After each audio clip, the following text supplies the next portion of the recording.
Babel Həvaiz xanı Şəhzadə Rüqəyyə Çox dərdimiz var xanı Şəhzadə Rüqəyyə Dərdimizə dəva ver Şəhzadə Rüqəyyə Qərat Kərbəla ver Şəhzadə Rüqəyyə Qərat Kərbəla ver Şəhzadə Rüqəyyə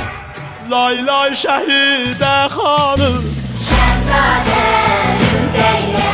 Lay lay seyyidə xanım Şəhzadə Rüqəyyə Lay lay şəhidə xanım Şəhzadə Rüqəyyə Lay lay Seyyidə xanım Şəhzadə Rüqəyyə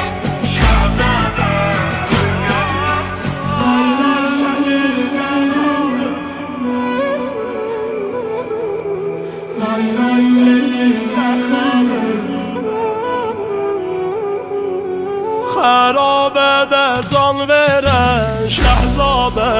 Rüqəyyə Canını ehsan verən Şəhzadə Rüqəyyə Quşvarını aldılar Şəhzadə Rüqəyyə Səni dərdə saldılar Şəhzadə Rüqəyyə Səni dərdə saldılar Şəhzadə Rüqəyyə Lay lay şəhidə xanım Şəhzadə Rüqəyyə Lay lay seyyidə xanım Şəhzadə Rüqəyyə Lay lay şəhidə xanım Şəhzadə Rüqəyyə Lay lay Seyyidə xanım Şəhzadə Rüqəyyə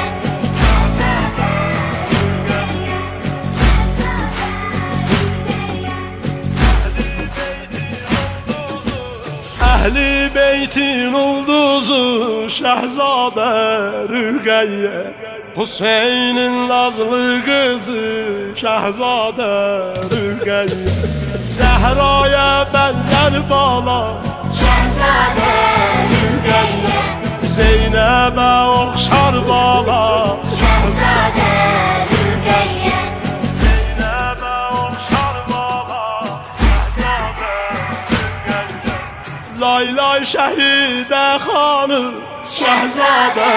Rüqəyyə Lay lay seyyidə xanım Şəhzadə Rüqəyyə Lay lay şəhidə xanım Şəhzadə Rüqəyyə